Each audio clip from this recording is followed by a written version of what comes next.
A massive house fire on South Carolina's coast prompts a political conflagration across the country. Also, the simmering burn of a broken judicial system here in South Carolina that continues to draw criticism from prosecutors and the victims they're sworn to protect. Last but not least, a major update in a high-profile wrongful death case that FITSNews has been following for several months. I'm Will Folks, the owner and founding editor of FITSNews. Welcome back for another edition of Your Week in Review. On Saturday morning on Edisto Beach, South Carolina, Circuit Court Judge Diane Goodstein was walking on the beach when she saw smoke billowing from her home, her family's beach home on Edisto. Now, for those of you who don't know where this is, Edisto, a 68 square mile island. It's located about 25 miles south of Charleston, South Carolina. And Edisto Beach is a small beach town located at the very southern tip of that island. It's one of the most beautiful places in the Palmetto State. Wide expanses of plantation land down there on the island, and then the beach.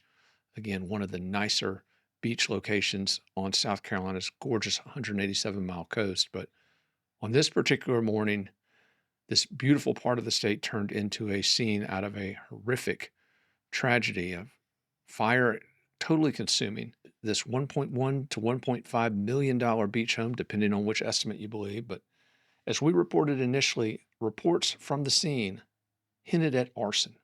The South Carolina Chief Justice sent out an email indicating an explosion had taken place on the property.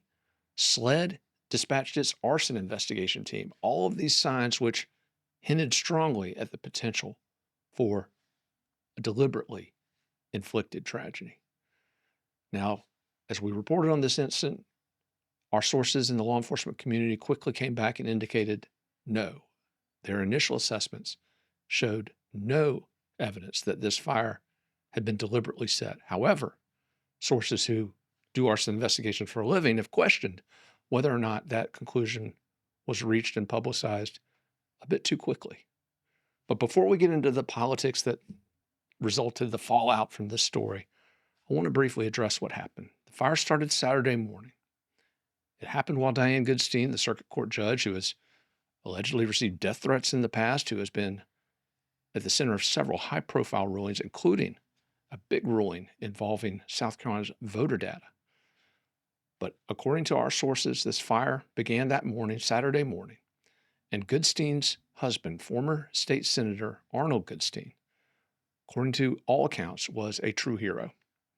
He helped his family members evacuate, and then once they had been safely removed from the home by jumping from an elevated first floor, Goodstein, who is again pushing 80, himself leapt from that elevated first floor. Now, 3 individuals were injured seriously in this tragedy, including Arnold Goodstein, the judge's husband, who, according to our sources, sustained numerous fractures in his hips, his legs, his feet. He underwent surgery earlier this week. And again, our prayers are with him and the entire Goodstein family. Also, Goodstein's son, Arnold Goodstein II, suffered fractures, had to be transported to the Medical University of South Carolina. But this was a chaotic scene, folks. Due to the remoteness of this home, rescues had to be effectuated by kayak. And then Arnold Goodstein, the judge's husband, had to be airlifted from the scene. It was that serious. Now, again, as we have followed this case over the last week, there has been no confirmation of any deliberate setting of this fire. The explosions that were reported by Chief Justice John Kittredge, we have come to believe, were cars in the vicinity of this home that exploded due to this fire and how hot it was burning. But so much scrutiny over this investigation. I want to bring in our Dylan Nolan, who has been tracking just the rash of politically motivated violence in our country in the aftermath of the horrific assassination of Charlie Kirk last month. Dylan, you and I were watching the fallout from this almost immediately after this fire was first reported by FITSNews and then picked up by media outlets across the globe. People went off the deep end on all ends. And I don't know where your mind first went upon hearing that her house was on fire, but to me, my mind first went to the criminal element with which she's dealt for decades. When you're a circuit court judge, you are the person who is going to be presiding over trials, felony trials that are going to permanently alter the trajectory of the people involved in those trials' lives. And my mind immediately went to, if this is arson, it's likely a part of the criminal element that she has dealt with over the years, many of which she's aggrieved. But if you look at social media, people on the political left, people on the political right, and frankly, most of them have nothing to do with South Carolina and really have no interest in telling the truth if they're partisan hacks, took this and ran with it before there was really any evidence available that this even was an arson.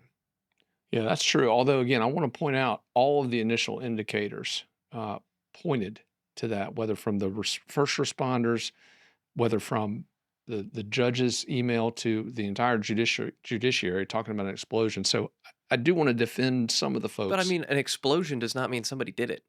That's I mean, true. you got a gas line to your house, you've got a bomb in your house. Yeah, that's true.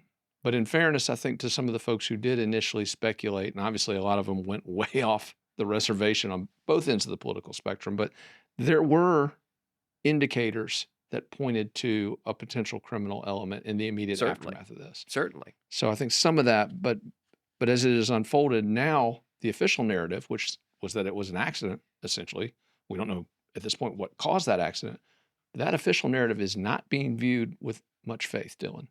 Yeah, as you say, these investigations take time. They will typically go in once the fire has been put out and look for indications that there were accelerants of some sort on the property. And this is stuff, if you've ever read arson investigation files, usually there are pretty clear signs that something unnatural occurred. Obviously, they did not discover any clear signs of arson. Initially, Right. But I mean, you look at the Palisades fire, which engulfed a lot of California in flames, what, about a year ago at this point?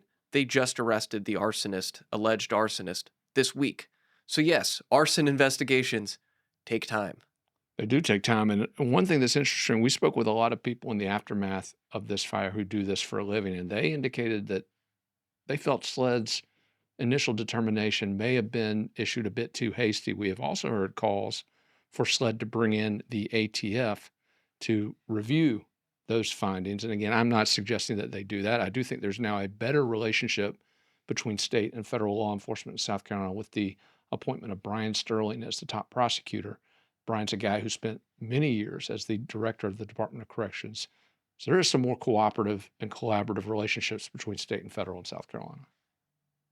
Yes, and I think it's important to note what Keel did was not close the investigation. What he basically was doing was issuing a public relations statement to reel people in. They are doubtlessly still investigating this, and there's no indication that that is not ongoing at the state level right now. One also, we got to consider this. Diane Goodstein is the only Jewish circuit court judge in South Carolina. A lot of folks immediately went there, suggesting this could be potentially anti Semitic political violence. Again, with no determination that it was political violence at all. That's sort of the There's not even been a determination that it's arson. If it was arson, there's not a determination that it was politically motivated arson. So yes, people very rapid, in the 21st century social media, everybody jumps to conclusions immediately. And I often feel like I come on this show and I'm kind of a little sissy sitting here equivocating, saying, "Oh, well, we don't really know this, we don't really know that." But at the same time, we are, as members of a media outlet, not just random people on Twitter who don't put our names behind what we're doing. We have a real obligation to go where the facts lead and not to get ahead of those facts. no, it's true. And a lot of the folks that have speculated on this fire have political motivations for doing so. I mean, again, this became an issue in the governor's race. It became a political football. The governor of the state, Henry McMaster, issued a statement on it. It quickly became political, even though, as you mentioned, at this point, no evidence that it was political, even if there's an arson connection. I mean, you never know what could have caused it. But I want to ask you, Dylan, you've been covering so many of these stories in the aftermath of Charlie Kirk's assassination, and you've written about political violence even before then. But you've really drilled in on it since Charlie Kirk was gunned down in Utah last month. As you watch these things sort of unfold and spiral out of control on social media, talk to us about how hard it is to cover it, how you approach these stories, and tell us a little bit about what you've seen in some other stories that do involve political violence, politically motivated, threatening language. Yep. For me, the first thing, the most important thing is to never get ahead of the facts. When we talked about Charlie Kirk's shooting, we came on air a couple of days after he was killed, and it was still very unclear at that time what exactly had happened. I think you can say now, after we've seen a lot of these alleged text messages, obviously the FBI could just be releasing false information. That is something the federal government has done in the past, probably is doing now, and probably will do in the future. But if you take the official version of events, it is a political violence story. So, one, we gotta wait for the facts. But then you have another story I covered, which was a shooting at an ICE facility where, much like the Charlie Kirk shooting, there was writing on the bullets that said, quote, anti-ICE. I don't know how much waiting for the facts you have to do when that is found at the crime scene. So there are stories which are very clearly political violence, and we live in a time where, unfortunately, that is escalating. And this is not something that has no uh, precedent in America. You can look at the Weather Underground in the 1970s, which conducted more than 100 bombings of public buildings in a decade time span. This, unfortunately, is something that we very much so could be returning to. And this is something that, with the designation of Antifa as a terrorist organization, it seems as though the federal government is intent on interdicting, unlike during Donald Trump's first administration, where this stuff was allowed to happen when criminals ran roughshod through the summer of 2020. Well, you published another story this week that I found fascinating, and it involved the attorney general candidate in Virginia and some just graphic, violent, fantasizing, murderous messages he exchanged with a colleague. Tell us about this story, Dylan. So this guy who's running for attorney general in Virginia, Jay Jones, had gone in a tirade via text messages with another state delegate at the time when he was a state representative in Virginia about wanting to shoot the then Speaker of the House in the head. If that was not psychotic enough, he said that he hoped that his wife would have to watch her own children die so that it might change her opinions politically. Unbelievable. So this should absolutely be disqualifying for somebody who wants to be the state's top law enforcement officer. He also has never been a prosecutor before and himself has a criminal record, And yet, which should be disqualifying before he's talking about wanting to murder people and wanting, innocent mothers to watch their innocent children die in their arms. But here we are, the Virginia Democratic Party is standing behind him from the top of the ticket all the way down. Nobody is calling for this man to get off of their ticket. And I'm sure that they have somebody who is better fit, maybe somebody who's been a prosecutor, never been prosecuted, and does not want to murder people. They can't find somebody like that to slot in. well, let me ask you this too, because I think one of the things that people are now starting to key in on these things after Charlie Kirk, I think you and I talked about this on our first show after his assassination. The air shifted. Yes. It- It's real. It's not just Exactly. words, it's real. And now we have, in this climate, I mean, I'm shocked that the Democrats can't look at, and again, we're not endorsing one party over the other, but it's shocking just from a common sense perspective that Democrats don't see an opportunity with this crazy guy in Virginia. To distance themselves. Now, I get it. Early voting has already started. It would cost them electorally to swap somebody at this point. But the National Democratic Party should step in Virginia and say, this is our opportunity to distance ourselves from the folks who engage in the worst excesses of our party. Instead, they are doubling down. This, to me, is much like when, after Charlottesville in 2017, Trump was talking about very good people on both sides. Now, I believe that quote was mischaracterized, taken out of context. Right. But at the same time, why put your foot in your own mouth? Why double down on the worst elements of your own? Well, I want to rewind this a little bit for our political audience because, again, it is important to point out that hate violence, as we've seen lately, seeming to occupy exclusively on the left end of the spectrum. But I want to back up because the partisan nature of it, this Democrat versus Republican, blue versus red, this is a new dynamic. I mean, I remember elections as recently as 2010, where former budget chairman, the late John Spratt, was running against Mick Mulvaney, the future White House chief of staff. That was a brutal race. I mean, they were coming at each other hard, but it was based on policy. It was based on issues. It was based on substance. No one was threatening to kill the other person. And we've seemingly morphed into this realm now where even the most incendiary, glaringly threatening, menacing language is, oh, yeah, we're okay with it. That's fine. Where did it start? A lot of folks try to blame Trump for this. I mean, what's your take on where this new toxicity originated from, Dylan? I don't think it's new. I think it's been brewing for my whole lifetime. I think there's been this gradual rhetorical turning up. I mean, to call somebody a Nazi is a very serious allegation. Presumably, if you were in Weimar Germany, the right thing to do would have been to shoot Adolf Hitler so that he never rose to power. The implication, you can call somebody a Nazi, the implication is that they deserve a bullet. Yeah. And that's been happening for quite some time now. And now people are actually catching bullets. Yeah. Yeah, exactly. In fact, with rhetoric on the bullets inscribed, telling them to catch it. Unbelievable times. Dylan, I got to commend you. You've done an amazing job covering what is an incredibly divisive, difficult issue. Somebody your age with your perspective, it's amazing to see, and it gives me a little bit of hope for where this country is going. That we got folks like you that can actually look at this with clear eyes and a rational mind, and call balls and strikes, whatever side it's on. Once again, I believe it's incredibly important to not get ahead of the facts. And to people who aren't on the political right listening to this, I don't want you to be on my political side. Obviously, if you would like to be, that's great. But we need to be able to have conversations without gunfire and without saying things about one another which intimate that we are deserving of shooting at each other. Yeah. Well, and then one thing I will say though about FITSNews, again, we're not hesitant when it comes to expressing our views on things, but even in the aftermath of the Charlie Kirk assassination, we published columns coming at that from both ways. Folks who were coming from the far right, from the far left, we published both of those takes to give our audience the opportunity to make up their own minds. And that's one of the things I'm most proud about this media outlet, folks, is that we hear from everybody. We open these microphones to all takes. Yeah, we got to resolve our differences with words, not with lead. That's right. Well, now we are going to dig into another segment related to the Palmetto Judicial Branch of Government. We talked about this horrific tragedy down in Edisto, but now we're going to dive into a segment where we address that broader issue of judicial corruption in South Carolina. Stay tuned.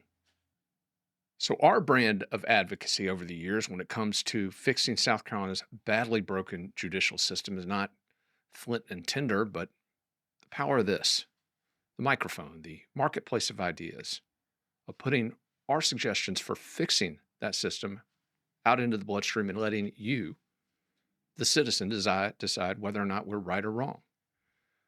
And over the last few weeks, we have seen a huge surge, which would indicate that we've been right for a long time about the status of the Palmetto State's judicial branch, how it's been unfair to victims of violent crime, how it has coddled, enabled, accommodated, and encouraged violent criminals and violent crime here in the Palmetto State. But for the past 4 years, there have been two solicitors who have been sounding the alarm on this problem. They may have been a little bit late to the game, but when they jumped in 4 years ago, not a lot of folks, particularly not a lot of elected solicitors, were talking about it. It is one thing for us here as a media outlet to challenge judges, to call out prosecutors, to go after that judicial system. It's something else for a solicitor who has to appear in front of those judges every day. So David Pasco, the First Circuit solicitor, a current candidate for Attorney General of South Carolina, and Kevin Brackett, the 16th Circuit solicitor up there in York County. These two gentlemen have been pushing for real substantive change to the way South Carolina picks judges, again, for the better part of the past 4 years. And they've done it, again, putting a lot of their capital on the line, risking a great deal as it relates to their careers, their prosecutions, cases that they have to bring. But as I mentioned, we have seen the tide turn in this debate. I'm joined now by Jen Wood, whose research has been pivotal in shaping this debate, Jen, over the last 4 years since you joined FITSNews, now here in South Carolina, by the way. Yes, I am. You and I went up to York this week, Jen, for a press conference held by solicitors Brackett and Pasco. And they spoke at length about how there is now real momentum for reform. But I think you would agree some of the more compelling words that we heard at that press conference came from the victims. came from the family members of those whose lives have been lost as a result of this system. Um, as you watched that presser yesterday, Jen, what was going through your mind? It has been, and, it's interesting to see national media and local mainstream media outlets finally pick up on these issues. And a big part of the reason that this has gained traction finally is Steve Federico speaking at the House Judiciary Committee, which we saw. I thought it was 2 weeks ago. I Yeah. feel like the week's been going so fast. So when I heard that he was speaking, we stay in close contact. He said he was speaking. I was very interested in hearing, the context, and especially when solicitors Brackett and Pasco are involved, because I know that they have been fighting the good fight with us for years. So,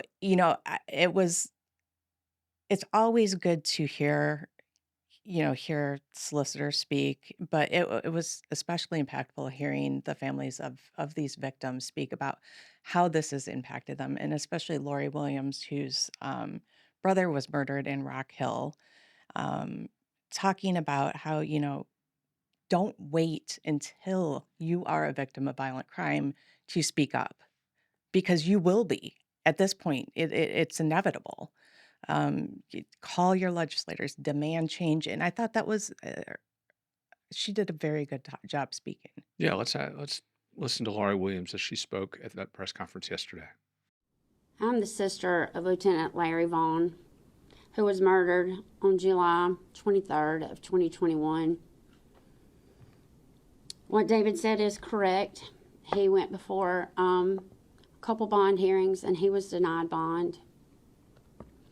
There are, excuse me, thanks to FITSNews, uncovering the jailhouse recordings between the defendant and his mother, blatantly explaining about that his lawyer, legislator, criminal defense lawyer, was shopping around for a judge that would give him bond.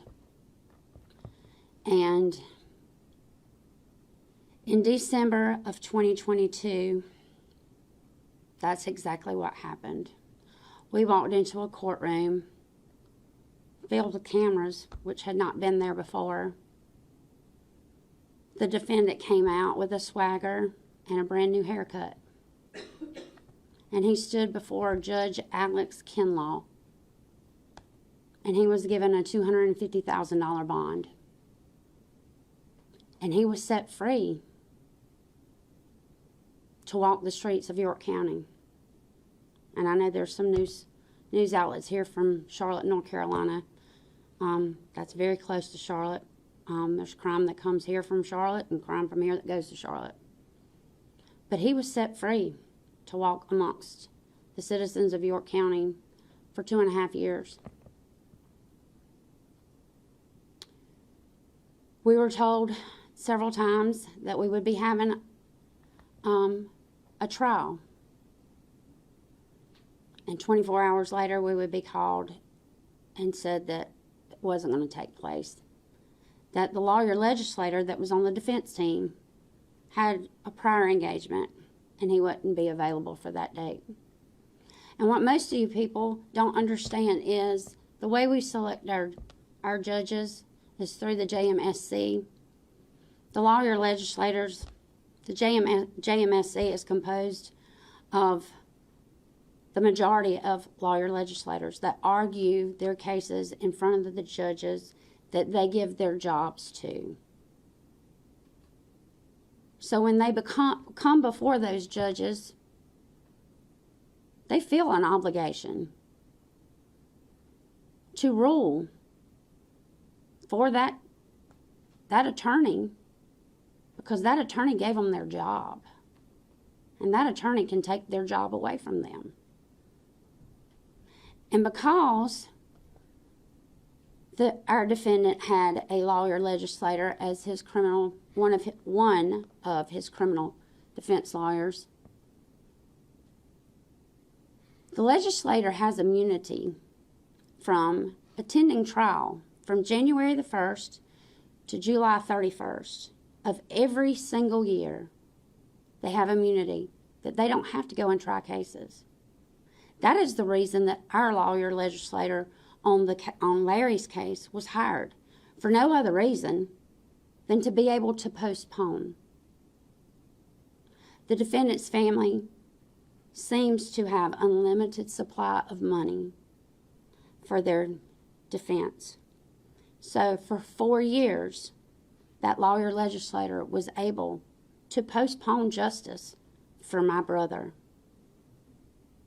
We elect these legislators to their positions in the State House, and we can take them out of the State House. We need judicial reform. We need legislators who are willing to do the work to make the changes. There doesn't need to be lawyer legislators on the Judicial Merit Selection Committee because they have an advantage. We need to make changes. You need to go to the legislative website, type in your address. It will tell you who your representatives are. You need to write them. You need to call them. You need to email them. You need to go sit in their office.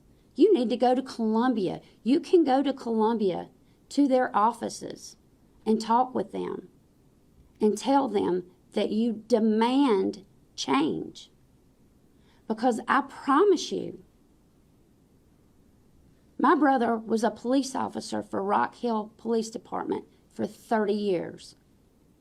He retired for 8 months.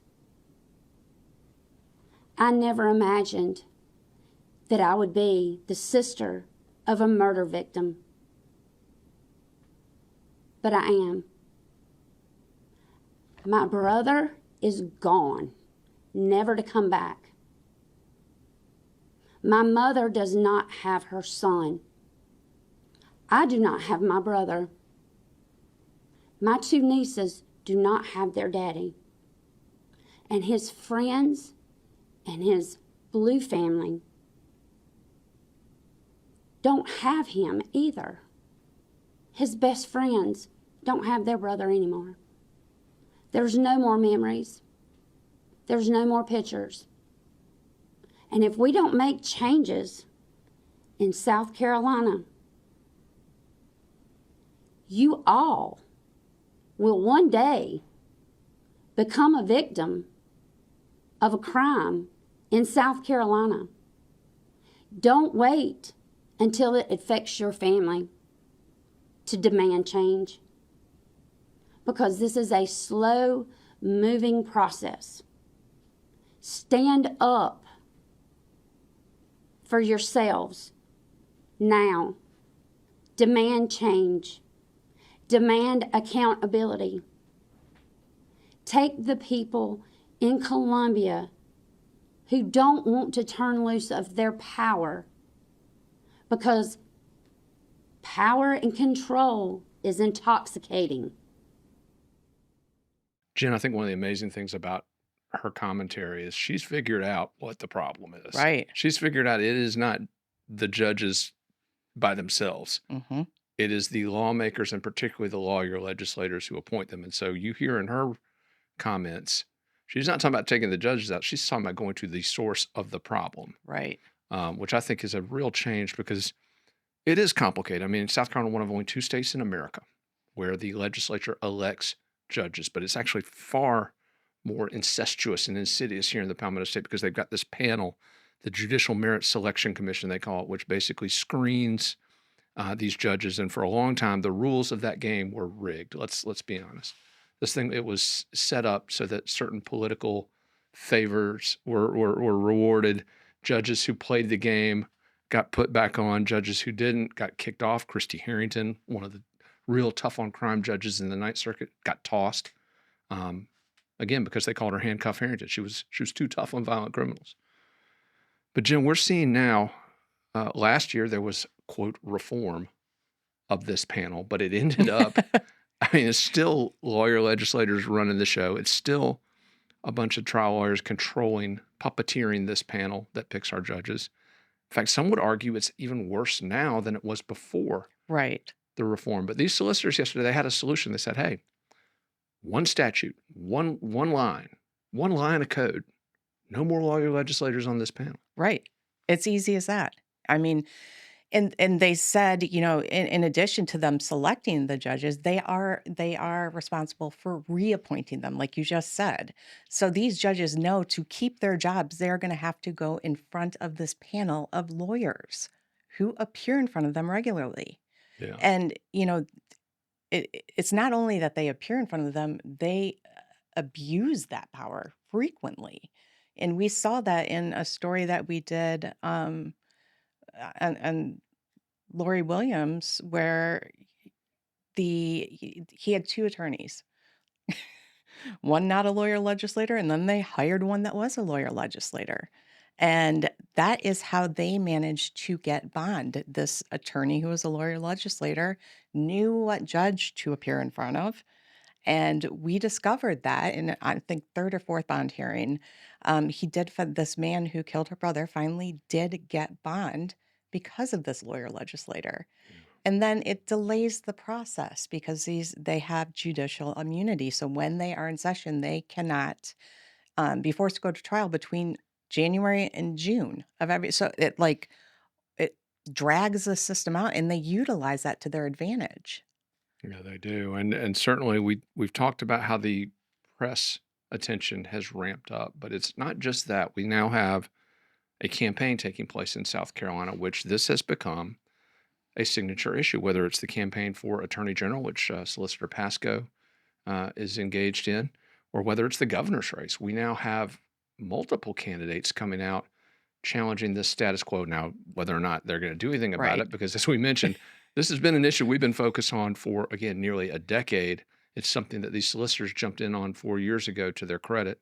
Now we see the political class starting to come on. But Jen, I wanted to ask you this, and I think Solicitor Pasco said it really well at the press conference this past week. He said, you cannot have an independent judiciary when judges are hired, fired, and funded by the legislature. If you're gonna ask me about that, he's 100% right. I mean, and we see the problems every day. I mean, it's not like this is, once in a while we get a story like this. We are getting stories like this every day. So many, so we can't cover them all. And it's horrifying, and it needs to change. Well, and I want to ask you about this because we've talked about the media pressure. We've talked about the political pressure now being brought to bear on this issue.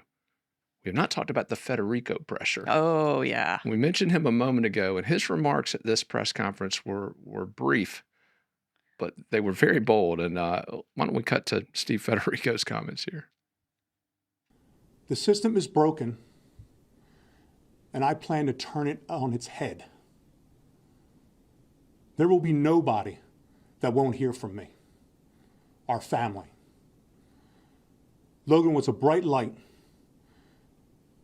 in this world, taken by the darkest of light. A career criminal that should have not have been on the street. And the judges, you'll hear from me. And you're going to hear from me real soon. Buckle up. You're about to get Federico'd. Federico'd. Yep. I like it. And I think to Steve's credit, he's a big part of why we are talking about this, why people are talking about this. His daughter was just Logan Federico, let's say her name. She was murdered in May, and it is October, and he has started momentum like I have never seen. He's passionate. He is, he's learning about this process. He's learning where the flaws were. And like he said, why should I trust South Carolina to prosecute the man who murdered my daughter when they're the reason he was on the streets in the first place? And I get that. I respect that. Yeah, I did. Yeah, I do too. The other thing I found interesting about this press conference that we attended, there was a question and answer session after it. And I'm all for the media being doing its job of questioning public officials. They obviously deserve to be scrutinized, their decisions, their policies. But the lines of questioning from the mainstream press at this event was almost confrontational. It was almost as if the mainstream media was upset that And they've been caught asleep at the wheel for the last decade, and now that people are making noise about it, they're going back and trying to almost cover up their failure to call these judges out, to call this system out. And again, it's not all judges. I think we've made it clear in Oh, this yeah, segment. yeah. It's We've the got people who some appoint them. fabulous judges in this state. We do. But when you've got, the people appointing you in front of you, I mean, that it is, it's, what are you going to do? And don't forget, we're going to see this play out this coming year. There is a state Supreme Court election where a judge, John Few, Supreme Court justice, is going to get tossed. And he's going to be replaced by, guess what? A former legislative leader, a lawyer legislator. Big shocker, right? Because they didn't like his rulings. And that is the problem, people. That, in a nutshell, is the problem. But again, we're going to witness it play out this coming year in that state Supreme Court race. And it's the same dynamic that has led us to this terrible situation that we're in right now, where victims are re-victimized. And again, where people like Steve Federico lose their daughter because of a completely unaccountable system. Jim, before we go into this next case that I want to talk to you about, you went to an event this past week on the grounds of the State House, which really brought this issue into focus. It was the silent witness ceremony held by the Attorney General's office honoring victims of domestic violence, women and in some cases men killed by their intimate partners. South Carolina is consistently ranked at the top of the nation on that issue. Tell us about that service. It was a beautiful service. I had not attended before. And I remember in the morning, you're like, I think this is going to be really good for you to attend. It's, it helps remind you of why we're doing what we're doing.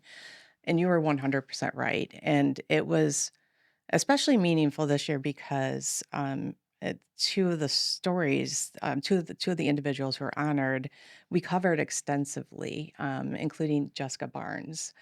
So, it was sad, and it was heartbreaking, and it was also like you could see movement towards change because we have done stories on non-fatal strangulation and how we are the only state in the United States who does not have specific laws related to non-fatal strangulation, which is a leading indicator of future domestic violence homicide. Um, and they were getting momentum, the advocates for that law, and they were getting momentum at the state house, but it seems to have stalled. So I think in the aftermath and the coverage of it, I saw a lot of mention of reform in our laws to protect these victims, to prevent more victims, and I thought that was fabulous. So yeah, it was beautiful, and the speakers were all very heartfelt. They had a choir there singing, and you know, Bagpipes. yeah, and bagpipe. Yeah, the bagpiper was fabulous. He's a North Charleston police officer, I believe. Mhm. So yeah, I really enjoyed attending, and I do hope that people realize there are things that we can do to help prevent this because I looked at the data over the past 10 years on domestic violent homicides in South Carolina, and 2024 was the second highest number. There were 46, and they bring out silhouettes representing each victim, along with one silhouette representing an unknown victim. There were 46 silhouettes, and that's the second highest number since 2015. And that hits hard, seeing those individuals and knowing that they are no longer here. So I also started researching the victims that I hadn't covered, because it's only That's what you yeah, do. yeah. And looking at their stories, and they're heartbreaking. And so we're going to, in the next couple of months, tell these stories as much as we can, because looking at the history of the individual who murdered, the alleged, because most of these haven't been prosecuted yet, the alleged perpetrator. I'm already seeing instances where changes in the law may have prevented these deaths. Yeah. Well, folks, as you have seen in the fight for judicial reform and the fight again, for this non-fatal strangulation law, your voice is going to be incredibly important in that process. As Laurie Williams said in our initial segment, and as Jen is reminding all of us right now, the power's in our hands. If your lawmaker, whether your state representative or your senator, is standing in the way of these reforms, you have an opportunity in June of next year to send them a message. So I would recommend you do that. Jen, I want to shift gears and talk about a case that made some huge news this week, one that we have covered extensively here at FITSNews. It's an incredibly difficult case, conflicting case, a lot of different perspectives, a lot of people really jumping on board with certain teams. It's kind of turned into the Murdoch thing, like it's a team Right. story now where everything's gotten sensationalized, and a few common denominators as to why that may have happened. But I want to ask you about the story of Scott Spivey, because this is one that we have really covered down the middle. We have focused on the evidence that's available. We have taken accounts from both sides, whether in the criminal investigation into Scott Spivey's death or the civil case, the wrongful death lawsuit that's been brought by his family. We have really focused on the arguments made in these pleadings, on the facts as best we know them. But Jen, this case has had a lot of misinformation. It's had a lot of again, I call it the team sport mentality, where folks just jump on one side and they get their blinders on. They have confirmation bias on every piece of information that comes in. But this week there was a major development. You reported it exclusively. Jen, walk us through what happened this week on the Scott Spivey So, case. Attorney General Alan Wilson it wrote a letter referring the prosecutorial decisions relating to the investigation of the Horry County police officers who investigated the Spivey case. So there's actually 3 investigations in this, but he wrote a letter referring all prosecutorial decisions to Solicitor Barry Barnett. So he's having an independent review of the work and the decisions that his office made. So I think it was a huge move, and I think it showed confidence in his decision, and I think it also um, you Really? yeah, yeah, absolutely. I That is think. not how it has been perceived. Oh. Tell me, tell me. No, there's been a lot of, I mean, the attorney general has been slammed. Oh, yeah, They've claimed that he is bowing to political pressure and relenting, and they think this casts doubt on his decision. But you think it shows confidence. yeah, I do, and, I think my impression is he is very well aware of there is still an ongoing investigation into the investigation, and that may bring to light additional evidence that changes the trajectory of the criminal investigation into the shooting of Scott Spivey. So, in the letter he says if evidence from SLED shows that our decision should change, I authorize you to make a prosecutorial decision regarding that. Let me ask you this question, though, about that. This review that the AG has asked for, obviously covering the entirety of the Spivey matter, but also specifically, explicitly, he asked Barry Barnett to look at his office's Mhm. determination on the stand your ground ruling, which was that the 2 individuals who shot and killed Scott Spivey were, again, immune from prosecution based on the fact that it was a stand your ground situation. He has asked that now to be formally reviewed. But I want to ask you this. Maybe it's a dumb question. I'd like to ask you, but I'd also like to kind of throw it out there for the people who are playing the team sport on this. Horry County is an incredibly important Republican county in South Carolina. There are a ton of GOP voters there. It is heavily MAGA. It is a county where Alan Wilson has struggled as a result of this case. And so here's my question to you. Isn't all of the benefit for him to be found going the other direction than the direction he's going? I mean, wouldn't it have been politically advantageous of him if he could find a way to press charges against these 2 shooters? Wouldn't that have been the decision he would have made if he wanted to politically benefit himself? Right. Absolutely. So But make that make sense for me. yeah, I can't. I mean, so to me, and I haven't seen, all I've seen is the evidence that we have gotten in the course of our reporting. But to me, I think, unless there's like some smoking gun, excuse the pun, that we don't know about, he would have to take this to a grand jury to get an indictment. And I don't know that that would be possible at this point. Yeah, based Uh, on what we know. right. And, SLED is doing an investigation. I can't say definitively, but I assume if something had changed and they found new evidence, he would have gone ahead and done that. He would have taken it to a grand jury. But the fact that he's referring it out, yeah, he's bowing to political pressure a little bit, but I think he's doing it in a very intelligent way, in a very bold way. Yeah. Well, certainly the political move would have been to file the charges, whether or not you can win the case or not. But I think that's something that, as we look at this case moving forward, we're gonna look at whatever evidence is presented to us. But looking at the 911 calls, the transcripts, listening to those witness accounts, don't really know that this is a case that, as you mentioned, could have been taken to a grand jury. Or if it could have been taken to a grand jury, maybe that's a threshold that could have been met, possibly. But Right. proving it beyond a reasonable doubt at trial, an entirely different animal. So It's a fascinating case, and it's interesting to see how things are portrayed by different media outlets, and how the narrative's being shaped. yeah, Especially, I keep listening to it and, listening to things, reading things, and, trying to find what I'm missing because, my opinion is, what I've seen so far, it is a stand your ground case. yeah, But, I do also know that there is an ongoing investigation into the investigators. So sure.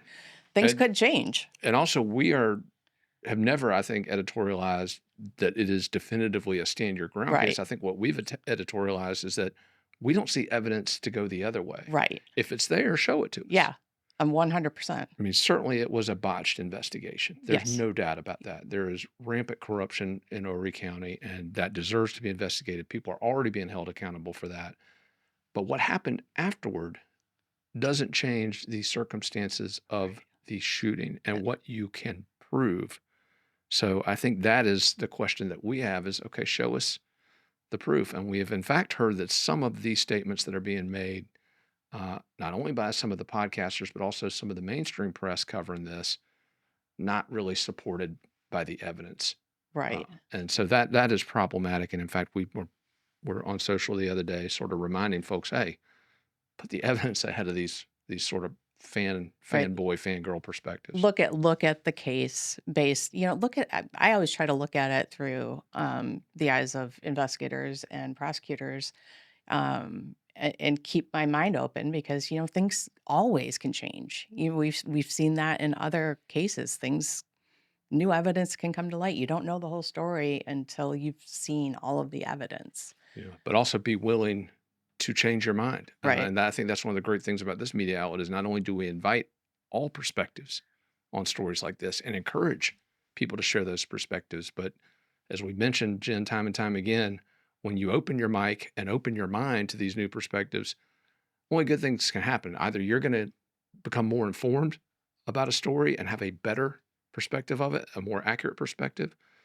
or you're going to be proven right and look great, look smart. But Right. neither of those is a bad thing. Right. Neither of Right. those is a bad thing. Yeah, and I just like, the attorney general is taking a lot of heat for this referral, but I think it was a wise move. I think it was and I think it was fair, and I I thought it was a great idea. And like you said, the two things can be true at one time.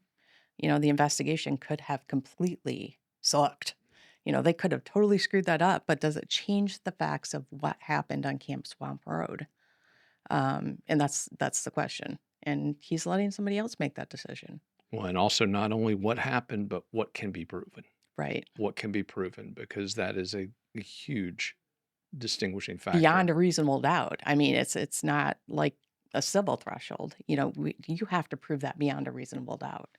Once that investigation is complete, Barry Barnett in the Seventh Circuit will review the file and recommend what charges need to be leveled, whether it's against the officers who botched the investigation or potentially the individuals involved in the shooting. But keep it tuned to FITSNews, not for fanboy, fangirl takes, but honest assessments of the evidence and always opening our mics to those who may disagree. Jen, you've done amazing work on this story. Thank you. Thank you. All right, folks, that is a wrap for this week's edition. I want to thank everybody for tuning in to This Week in Review. A lot we didn't get to cover on this show, but be on the lookout next week. A ton of new information on the South Carolina State Election Commission, the agency whose former executive director and deputy director were terminated last month. We've got big news and the latest in that saga. Also, an update at Clemson University, which cannot seem to stay out of trouble, folks. The higher ed machine in South Carolina facing some serious grinding of the gears. FITSNews has been on top of Clemson from the beginning. We'll continue to hold that state agency accountable. Thanks again to everyone for tuning in this week. We'll catch you next time on your Week in Review.